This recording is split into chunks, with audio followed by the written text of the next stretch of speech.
How did the greatest empire in history get humiliated by a gladiator? Spartacus, leading a slave revolt, challenged Rome so effectively that he exposed the mistakes that nearly cost the empire its core. But what exactly did Rome do so wrong? Roman generals believed Spartacus would be easily defeated. After all, how could an improvised army of slaves stand against the world's most feared legions? But the truth is, Rome made blunders so severe that Spartacus left the Senate trembling. This isn't just a story of battle. It's a tale of arrogance, failure, and decisions that nearly altered the course of history. Imagine being a Roman senator, watching your city, your power, and your future threatened by those you deemed disposable. This is the story of how one man, armed with courage and intellect, turned chaos into strategy and nearly brought Rome to its knees. But what were these fatal mistakes? Why did Rome take so long to respond? How did such a disciplined empire underestimate its enemies so badly? And, most importantly, what can we learn from these epic failures? In today's video, we'll dive into the 7 mistakes that caused Rome to stumble against Spartacus, from underestimating his leadership to the internal conflicts that weakened their decisions. You'll uncover how the revolt nearly shattered the empire, and why Spartacus is remembered as one of the greatest strategists of antiquity. If you're fascinated by history's most dramatic and riveting moments, give this video a like and subscribe to the channel now. Your support helps us bring more epic stories and unforgettable lessons straight to you. Spartacus was no ordinary gladiator.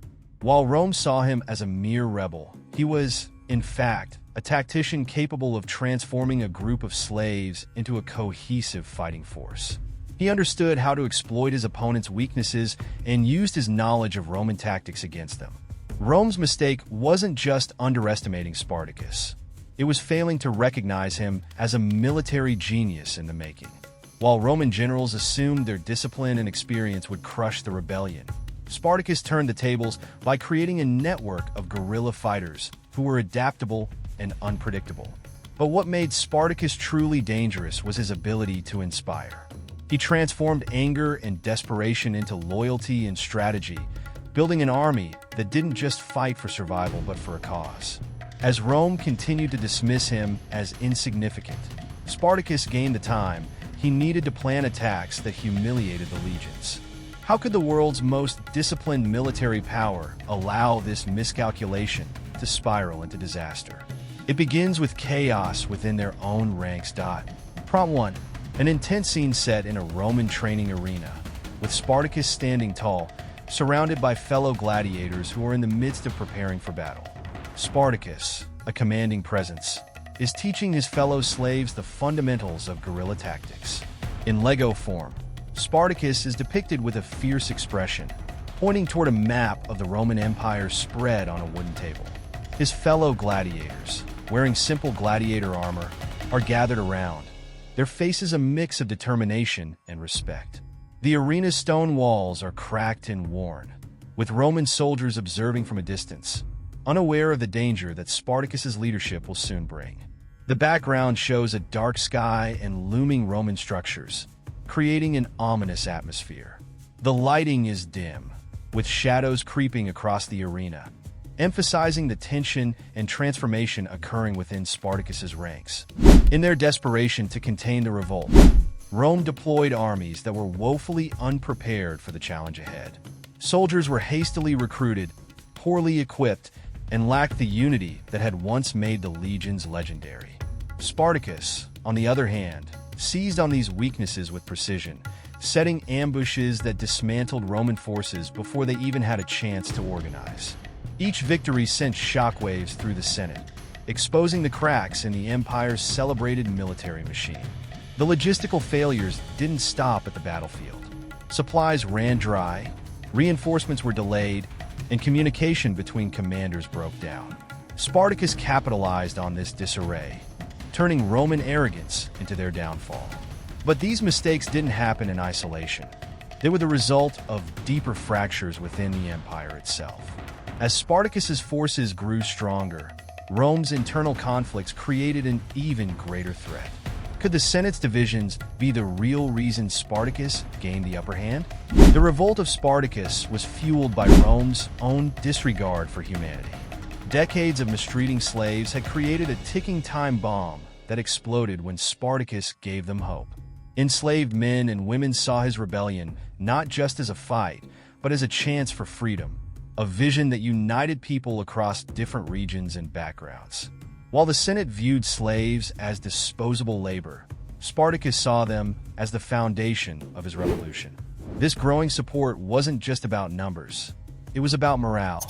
Each freed slave became a testament to Spartacus's cause, while Rome struggled to suppress the fear growing among its elite. How could they maintain control when their greatest source of labor was now their greatest threat? The answer wasn't simple. An internal strife in the Senate only made it worse.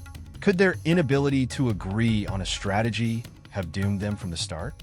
As Spartacus's rebellion gained momentum, the Senate in Rome became its own worst enemy.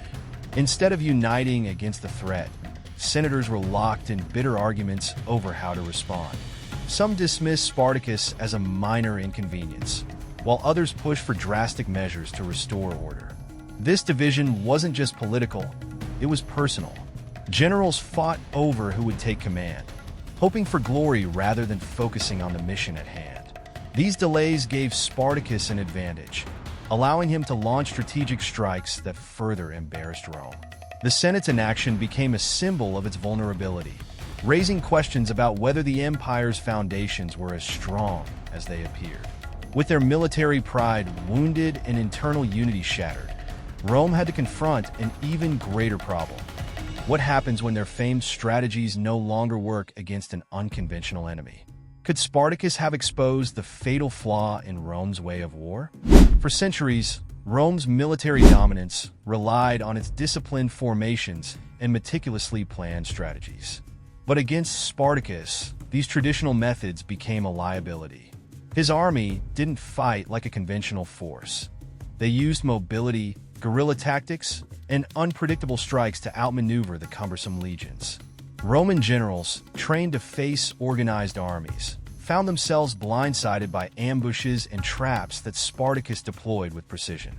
The Roman legions were built for open battlefields, not the chaotic, ever-shifting tactics of Spartacus's rebellion. Time and time again, Spartacus exploited their rigidity, proving that innovation could outmatch tradition. The confidence of the Roman generals turned into frustration, and their attempts to outsmart Spartacus only resulted in greater losses. But what drove these failures?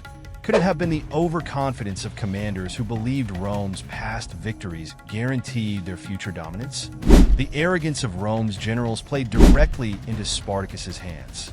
Believing their experience and reputation would ensure quick victories, they rushed into battles without fully understanding their opponent. Time after time, these generals underestimated Spartacus's cunning, leading their troops into traps that turned into devastating defeats. This overconfidence wasn't just a flaw in strategy. It was a blind spot that Spartacus exploited at every turn. Each Roman defeat emboldened Spartacus's forces, who began to see the legions as vulnerable rather than invincible. The generals' failures were a bitter humiliation for Rome and a rallying cry for the rebellion.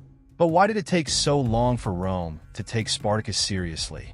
The answer lies in their initial refusal to recognize the revolt as anything more than a minor uprising, a miscalculation that gave Spartacus the time and space he needed to build his movement.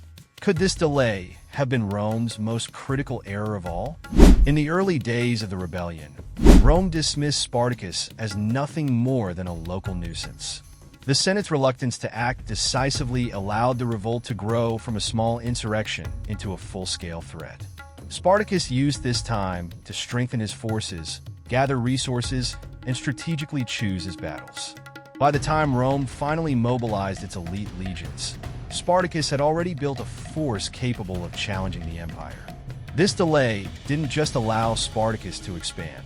It sent a message that Rome was unprepared to face such a challenge. The hesitation emboldened other enslaved people to join the cause, swelling his ranks and making the rebellion even harder to suppress. Spartacus's rise wasn't just about his brilliance. It was about Rome's failure to act when it mattered most. But how did this critical mistake set the stage for one of the most dramatic battles in Roman history? Rome's hesitation gave Spartacus the time he needed to build an army strong enough to challenge the empire. But he wasn't the only one who exposed the cracks in Rome's power. What happened when Rome's own war heroes, the very men who fought for its survival, were cast aside and betrayed?